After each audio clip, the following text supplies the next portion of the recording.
참 하나님은 좋으신 분이십니다. 네. 오늘 저는 신앙과 이성이라는 주제로 말씀을 드리려고 합니다. 학문적으로 말씀드릴 의도는 조금도 없어요. 아주 평범하게 우리의 신앙의 유익을 위해서 이성의 역할이 무엇인지를 말씀을 드리려고 하는 것입니다. 리처스 도킨스라고 하는 사람이 만들어진 신이라는 주제 책을 썼는데 다음과 같이 말을 하고 있어요. 누군가 망상에 시달리면은 정신 이상이다. 그런데 다수가 망상에 시달리게 되면 그것은 종교라 할 수 있다. 이렇게 말을 했어요. 요즘 신을 부정하는 책이 참 많아요. 또 그렇게 말하는 무신론자들이 참 많아요. 근데 그럴 수 있죠. 하나님과 분리된, 하나님으로부터 이탈한 사람은 그럴 수 있죠. 빛이 어둠에 왔지만 어둠이 빛인 줄 알지 못했다고 성경은 말씀하잖아요. 사람들은 예수 그리스도를 몰랐어요. 심지어는 예수님의 제자들이 예수님을 3년 동안 쫓아다녔어요. 많은 말씀을 들었고요. 많은 이적을 보았어요. 그런데 예수님이 빌라도 총독들 앞에서 신문을 받을 때 모든 제자들은 다 떠났어요. 심지어는 예수님 곁을 꼭 지키겠다고 말했던 베드로도 나는 저 사람을 알지 못한다. 이렇게 부정을 했거든요. 이게 인간이에요. 그러나 마가의 다락방에 성령님이 오셔서 성령님을 받았을 때 그들은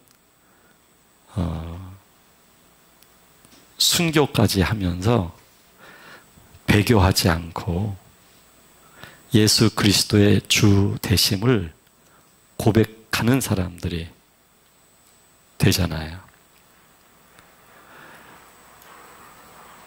그러니까 성령님이 함께 하시지 않으면요, 그러면 하나님을 인정하기가 굉장히 어려워요. 그리고 그들이 가지고 있는 그 이성으로 무신론에 대한 그들의 논리는 이성적 측면에서 본다면 매우 논리적이에요. 일리가 있어요. 그러니까 이런 문제가요, 비단 요즘에 와서 이런 책들이 쏟아지는 것만은 아닙니다. 초대교회 때도 문제가 있었고요.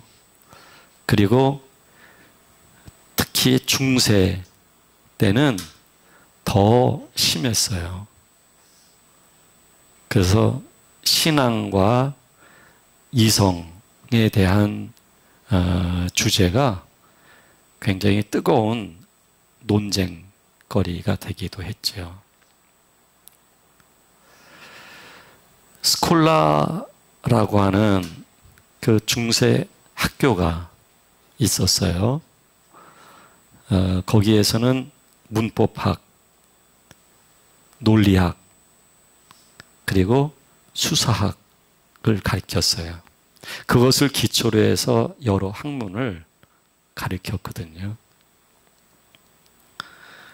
그리고 그 문법학하고 논리학하고 이것이 기초가 된 그 변증론을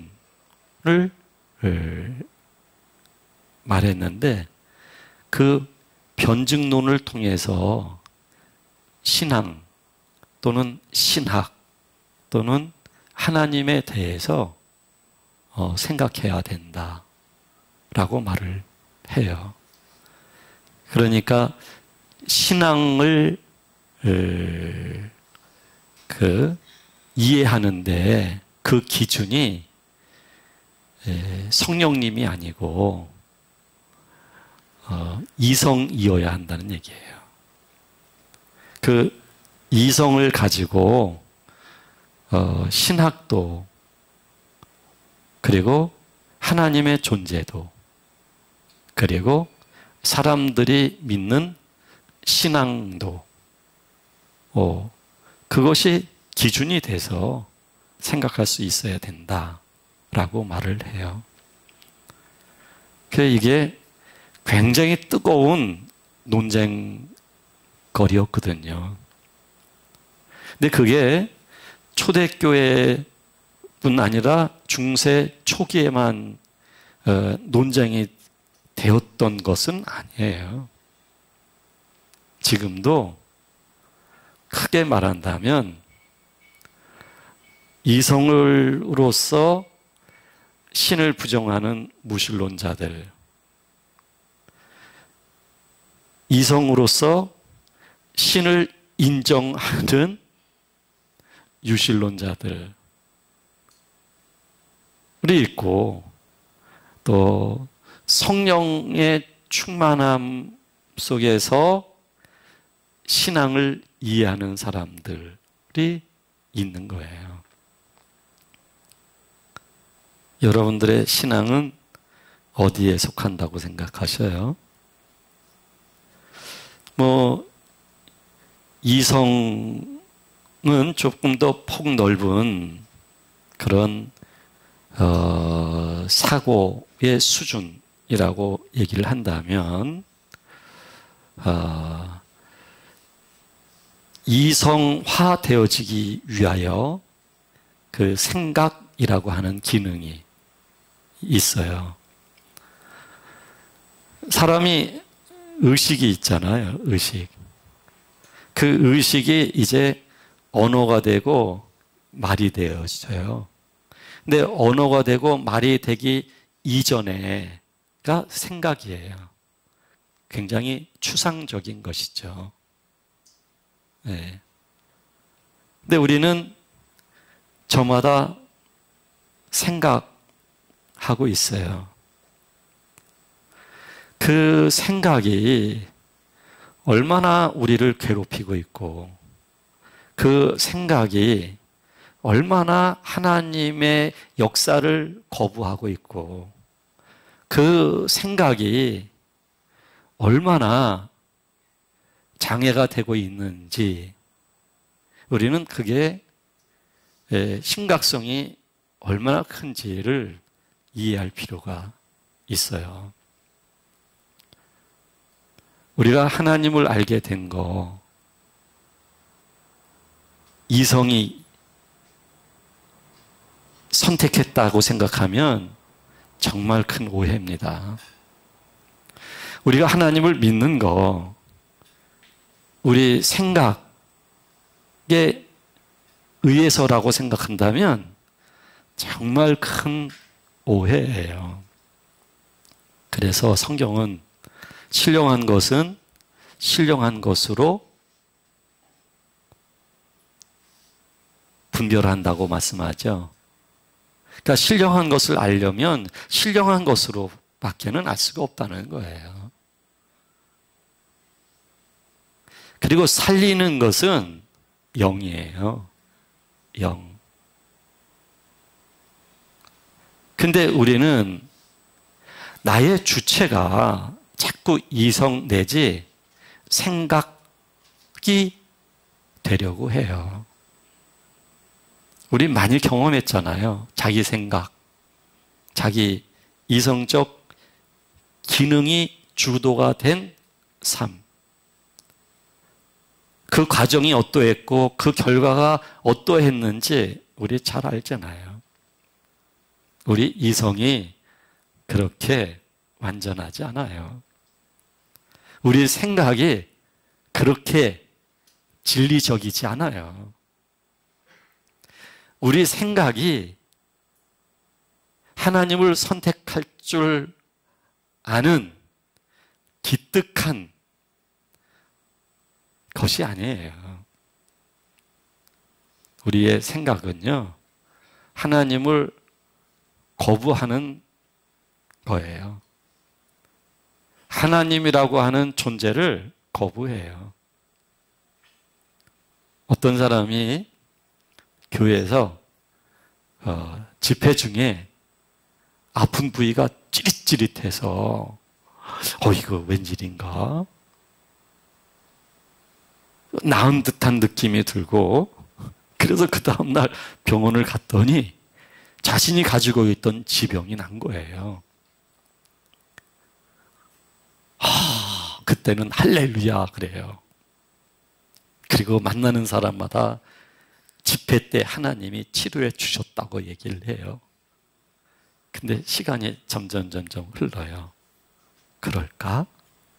하나님이 정말 치료해 주신 걸까?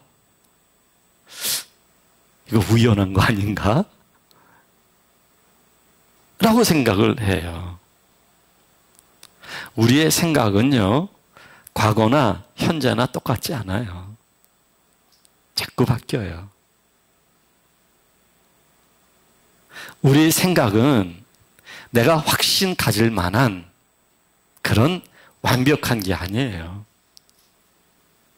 내가 나의 생각을 확신하고 그리고 옳다고 그렇게 인정하고 따라갈 만한 게 아니에요.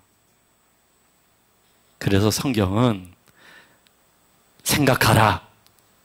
그리고 생각한 대로 살아라. 이렇게 강조하지 않거든요. 믿음으로 살라고 얘기를 하지요. 그리고 좀 더 구체적으로 말한다면 하나님의 영으로 인도를 받아라 라고 말씀하고 있지요. 하나님의 영으로 인도를 받아라. 그러니까 생각으로 살란 얘기가 아니에요. 생각으로. 그 생각이 나를 보장해 줄 수 없어요. 그래서 우리는 자꾸 지금의 나의 생각, 지금의 나의 생각이 불안하다는 걸 내가 아니까, 그러니까 뭘 사면서도 뭘 선택해야 될지를 모르니까 자꾸 묻는 거예요. 그러면 귀찮아하는 거죠. 좀 알아서 좀 사라고. 근데 그렇게 말한 당사자도 그런 상황이 되면 물어봐요. 이렇게 우리는 자신의 생각을 신뢰를 못하고 살고 있어요. 자신의 이성이 완전하다라고 확신하지 못하고 살아가고 있어요. 근데 중요한 건 그런데도 불구하고 그 생각, 그리고 편집, 그리고 분명한 어떤 구조 속에서 완벽하게 편집되었을 때 우리는 또 그걸 확신을 해요. 그래서 사람을 잡는 경우가 많아요. 사람을 오해하는 경우가 굉장히 많아요. 그리고 자기 자신을 자꾸 그 생각 때문에 두렵거나 싫어서 자신을 독립시켜요. 다른 말로 말한다면 고립화시켜 버리는 거예요. 내가 기분 나쁘다. 기분 나쁘다는 것도 사실은 생각 때문이에요. 분명히 저에게 했을 때 요렇고 요랬을 거야. 자기는 그걸 확신해요. 그래서 다른 사람에게 요렇고 저렇고 이랬는데 어떻게 생각해? 그럼 그 사람이 맞장구를 쳐줘요. 맞네. 그 사람 그렇게 말한 이유가 이것 때문이야. 그러면 더 확신을 가져요. 그래서 그 생각 때문에 속상한 거예요. 생각 때문에 미운 거예요. 생각 때문에 내가 괴로워지는 거예요. 그런데도 불구하고 우리는 그 생각을 떨치지를 못해요.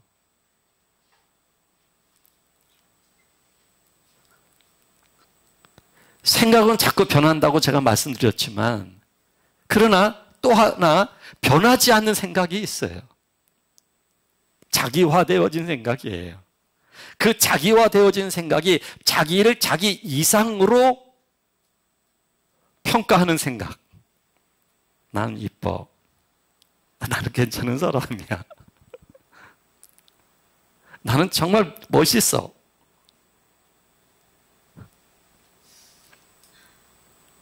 또는 변하지 않는 생각, 부정적인 생각이에요. 부정적인 생각. 항상 나는 적합하지 않아. 나는 할 수 없어. 나는 하나님의 더 깊은 사랑을 받을 수 없는 사람이야. 나의 출생은 그렇게 시작되었고 나의 운명은 그렇게 결정되었어 하는 거예요. 그래서 똑같은 생각으로 자기 자신을 올가매요. 지금 내가 하나님의 영에 의해서 하나님의 자녀가 되었는데, 그러면 하나님의 영이 나를 주도해야만 되거든요. 근데 우리는 하나님의 영이 나를 주도하는 게 아니고 나의 생각이 나를 주도하는 거예요. 그 나의 생각이 나를 사망의 구덩이로 안내하고 있는 거예요. 근데 그것을 이상하게도 그런 부정적인 것에 대하여 자기 확신은 매우 커요. 그래서 곤고하고 힘들고 고통스러운 거예요. 불안하고 이제 나는 끝이다. 이런 생각이 드는 거예요. 그럼 내가 뭐 더 산들 뭐가 좀 나아질 게 있나? 그런 생각이 드는 거예요. 사실은 그 생각은요, 하나님의 영이 내게 오셔서 내가 하나님의 자녀가 되었다면 그 하나님의 영에 의하여 영의 생각이 되어야 되거든요. 생각이 신앙을 이해하거나 선택하는 게 아닙니다. 생각이 하나님을 이해하거나 선택하는 게 아니에요. 하나님께서 우리를 선택하시다 보니까 변화가 되었어요. 그러다 보니까 우리의 생각이 하나님이 이러하신 분이구나 하는 것을 이해하게 되어진 것이죠. 그래서 생각이 우리를 주도하는 게 아니라 하나님의 영이 우리를 주도하는 거예요. 근데 여전히 우리가 버리지 못하는 게 있어요. 중세 스콜라 철학에서 신앙과 이성의 논쟁이 뜨거웠던 것처럼 그 논쟁이 뜨거운 이유는 이성 주도형의 사람들이 있기 때문인 것이죠. 생각을 가지고 살아가는 사람들이 있기 때문이죠. 물론 생각이 있어야죠. 생각이 없으면 안 되죠. 그런데 그 생각이 신앙을 앞서는 거예요. 그 생각이 나를 이끄는 거예요. 그게 오늘날 지금 우리에게도 주어져 있단 말이에요.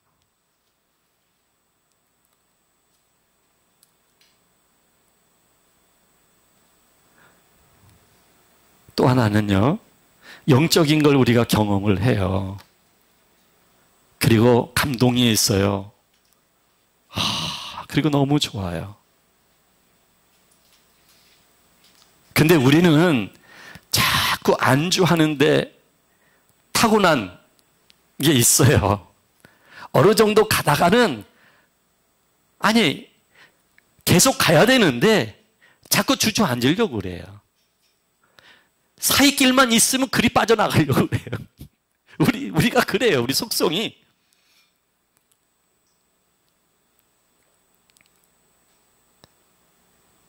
그래서 영적인 것을 일정 기간 과정 동안 경험을 해요. 하는데 이것을 이성화시켜버리는 거예요, 또. 영적인 것은 영적인 거예요. 영적인 것이라고 하는 것은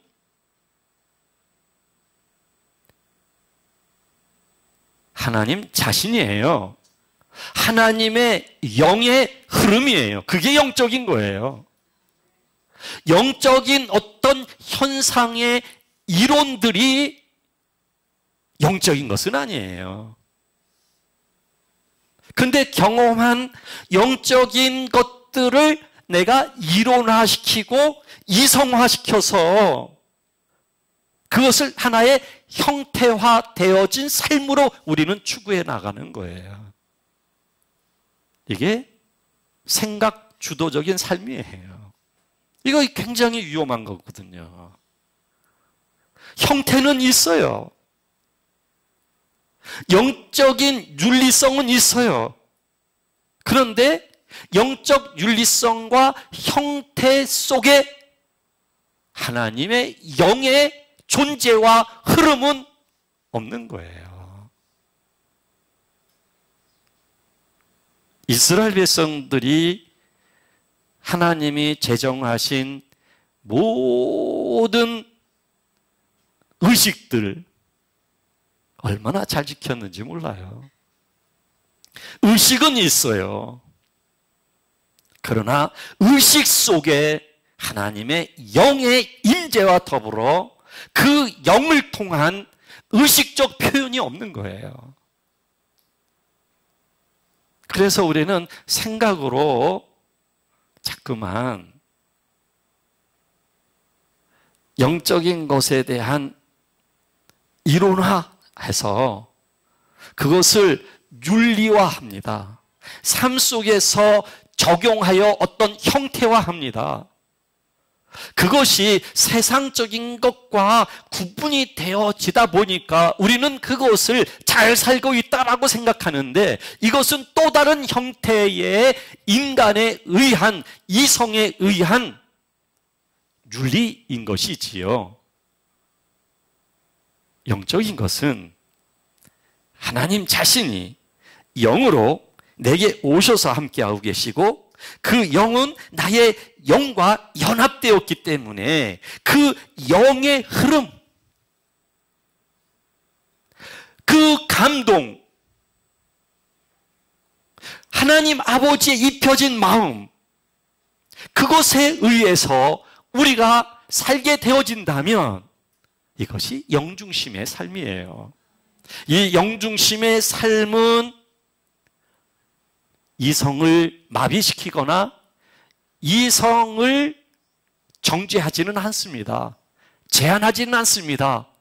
그러나 이 영적인 삶은 하나님의 영의 임재와 영의 흐름이 나의 존재가 되다 보니까 이성과 생각이 하나님의 인도하심을 알아 하나님을 노래할 수 있는 이성과 생각이 되는 것이죠. 하나님을 찬미하는 생각이 되는 것이죠. 전혀 다른 것이에요. 그래서 여러분, 생각이 여러분들 자신을 괴롭히게 해서는 안 돼요. 네, 괴롭히지 마세요. 자기 자신을. 그리고 자기 자신만 괴롭히는 게 아니에요. 함께하는 사람들, 이웃을 또 괴롭히는 거예요. 자기만 괴로운 게 아니에요. 괴롭혀요. 그리고 정죄해요. 판단해요. 그러다 보니까는 내가 나타나는 거예요. 감정이 움직이는 거예요. 감정이. 내 안에 그리스도가 사시는데 그리스도가 사시는 게 아니라 내가 나타나는 거예요. 내가 나타나서 내가 사는 거예요. 내가.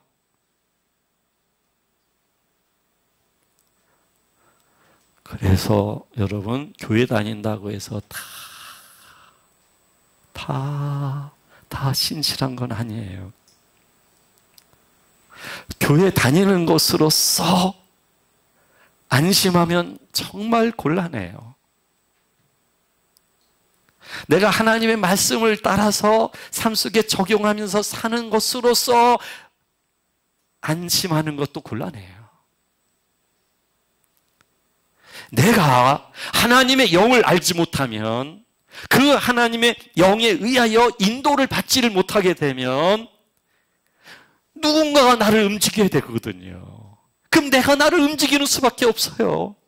그게 내 생각이요, 내 이성이요, 내 감정인 거예요. 그 이성, 생각, 감정은 무언가 내게 보상을 줄 수 있는, 성취감을 줄 수 있는 어떤 걸 행하길 또 원하는 거예요. 그래야 내가 살만하니까. 그러지 않으면 내가 살 이유가 없어지니까요. 그러니까 혼자서 그렇게 하는 거예요. 근데 하나님께서는 우리를 사랑하신 분이에요. 하나님께서는 우리에게 오신 분이에요. 하나님께서는 우리 영 속에 영으로 임재하셔서 우리 안에서부터 하나님 아버지를 바라볼 수 있도록 하신 분이에요.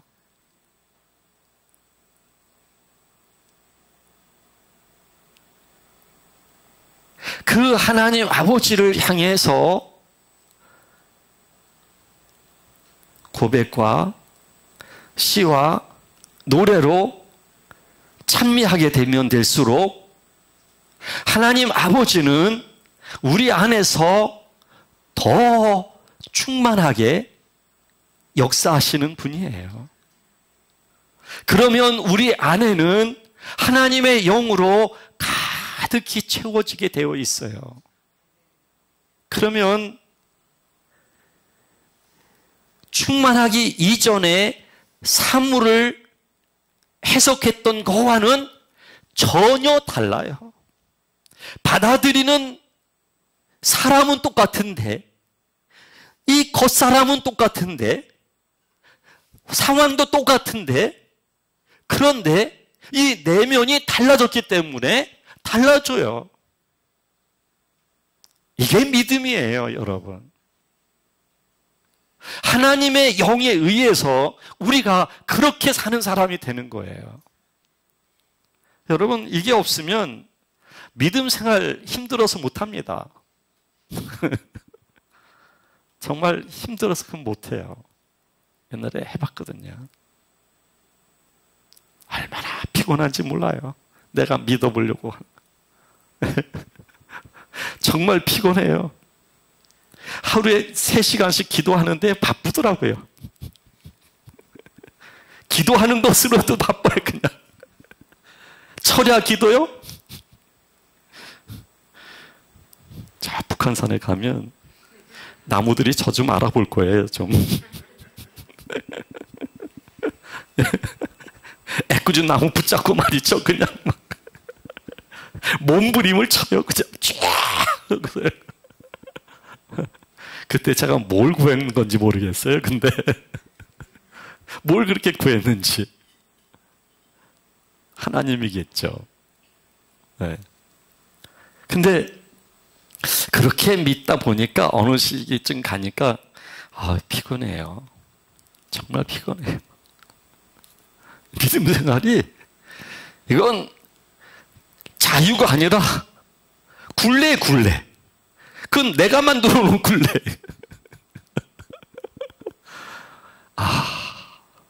근데 갑자기 하나님은 또 저의 직접적인 동의 없이 막 환경을 이상하게 하나님은 이끌어 가시지를 않나?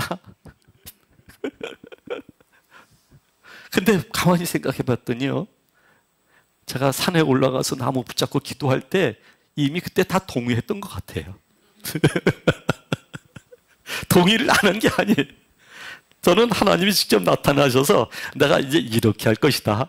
그러니 넌 어떻겠니? 이런 동의를 제가 원했던가 봐요. 서류를 갖고 오셔서 계약서에 인감도 좀 찍고 이런 걸 저는 원했는지 몰라요. 근데 저는 몰랐던 거죠. 동의했는데도 동의한 걸 몰랐던 거예요. 수없이 주기도문 속에서도 동의를 이미 다 했어요.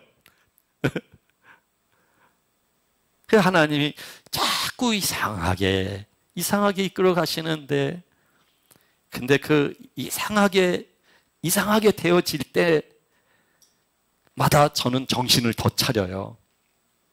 그리고 저 자신을 더 강한 사람을 만들려고 해요. 더 완벽한 사람을 만들려고 해요. 몰라서 그랬죠. 근데 그렇게 하다 보니까 지치더라고요. 막 구멍이 나기 시작하고 금이 가기 시작하고 막 그러더라고요. 그때 알았어요. 하나님께서 이렇게 나를 찾아오시고 이렇게 하나님이 나를 변화를 주시는 분이시구나. 그때 눈물이 나더라고요. 그 전에는 오기까지 생겼거든요. 내가 뭘 그렇게 잘못했다고 이렇게까지 그랬거든요.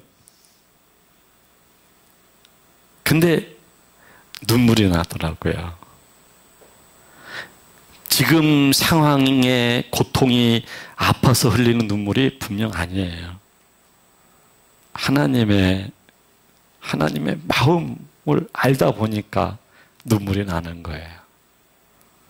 참 오랫동안 기다리시고, 아주 그냥 저 자신을 있는 대로 그냥 갔다가 저를 보호하려고 말이죠. 그렇게 그냥 애를 쓰고. 근데 하나님을 알다 보니까 정말 눈물이 나는 거예요. 감격하는 거예요.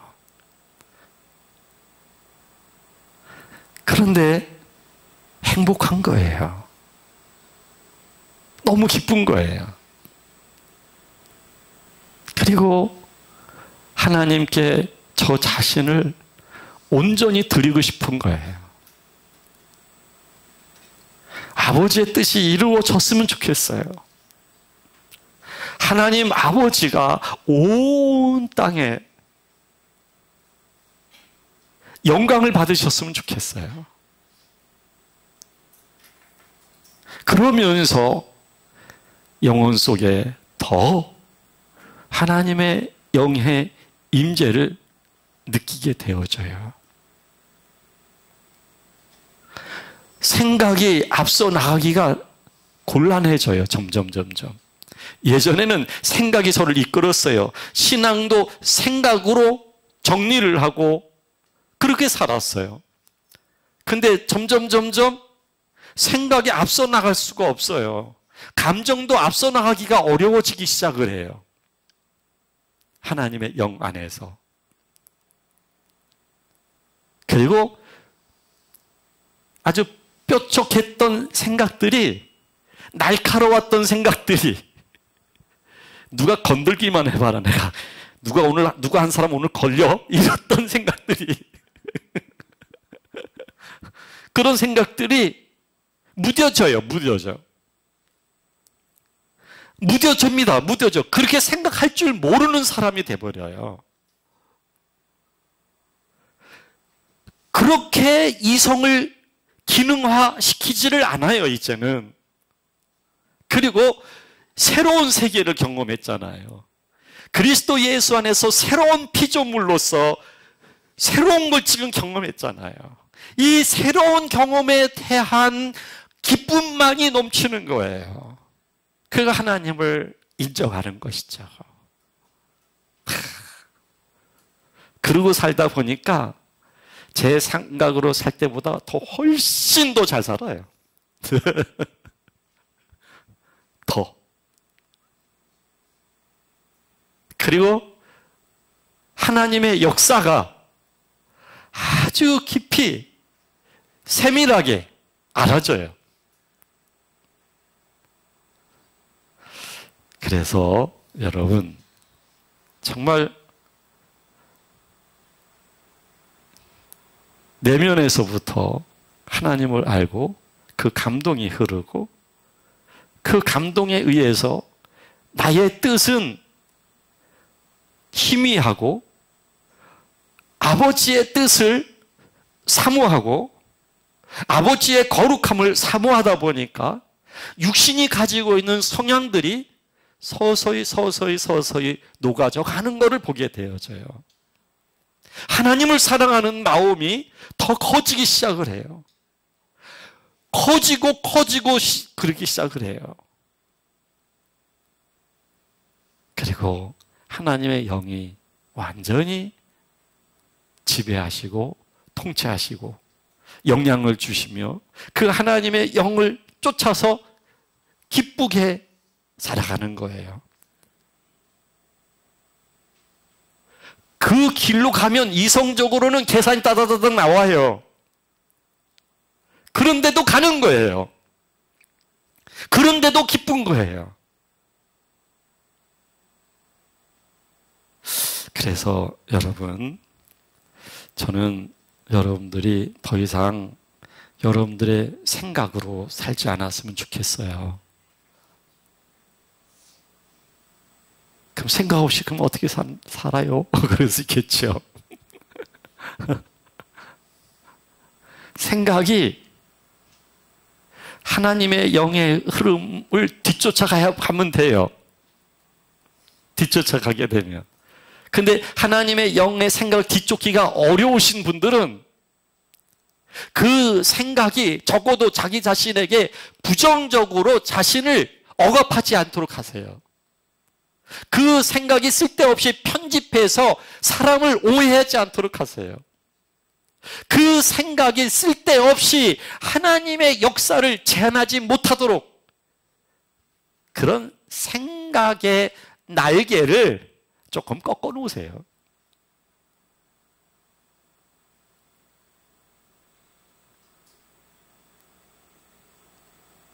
그 생각을 차라리 하나님의 영의 인도에 대한 것을 이론적으로 아시잖아요. 이론적으로는. 내가 그렇게 사는 걸 아직 경험하지 못했다 할지라도 이론적으로 알잖아요. 그러면 그 생각을 이론적으로 그것을 차라리 인정하고 받아들이는 자기 훈련을 하세요. 하나님의 영의 연합과 영의 흐름을 내가 모른다면은 하나님이 하시는 일에 대하여 나의 생각이 인정할 수 있는 그런 훈련을 하시라는 얘기예요. 자꾸 부정적인 생각을 하는 게 아니라 자꾸 괜히 멀쩡했던 사람이 말이죠. 멀쩡했어요. 근데 괜히 텔레비전으로 스쳐 지나가는 어느 장면 하나에 갑자기 딱 꽂히면서 옛날 어떤 것이 생각이 딱 나면서 괜히 성질이 나기 시작하는 거예요. 멀쩡하더니. 아니 멀쩡했던 사람이에요. 그 전까지만 하더라도 히히호호 했던 사람인데 괜히 그 한 장면에 꽂혀가지고 이상한 사람이 돼버리는 거예요. 옆에 사람이 건들면 한 대 얻어맞을 정도로 그 생각을 언제까지 받아들일 겁니까? 그 생각을 받아들이면 그 생각은요, 나의 감정에 자극을 줄 거예요. 결과적으로는 나의 인격을 망하게 할 거예요. 하나님의 사랑에서 나를 끊어놓으려고 할 거예요, 그 생각이. 그래서 육의 생각은 사망인 거예요. 영의 생각이라고 하는 것은 하나님의 영의 인도 속에서 뒤쫓아가면서 알아지다 보니까 하나님을 찬양한단 말이에요. 하나님의 사랑을 아는 거예요. 그러다 보니까 영의 생각은 생명과 평안인 거예요. 더 이상 생각에게 지지 마세요. 생각에게 자기 자신을 내어주지 마세요. 그랬으면 좋겠어요. 생각에 져서 생각에 의해서 죽지 않았으면 좋겠어요. 살리는 것은 영이요, 그 영은 우리와 함께하고 계시고 우리를 인도하고 계셔요. 그 영의 인도를 함께 받으며 우리들의 아버지를 사랑하며 아버지가 하시는 모든 것을 신뢰하면서 아버지 앞에서 살았으면 좋겠어요. 기도하겠습니다.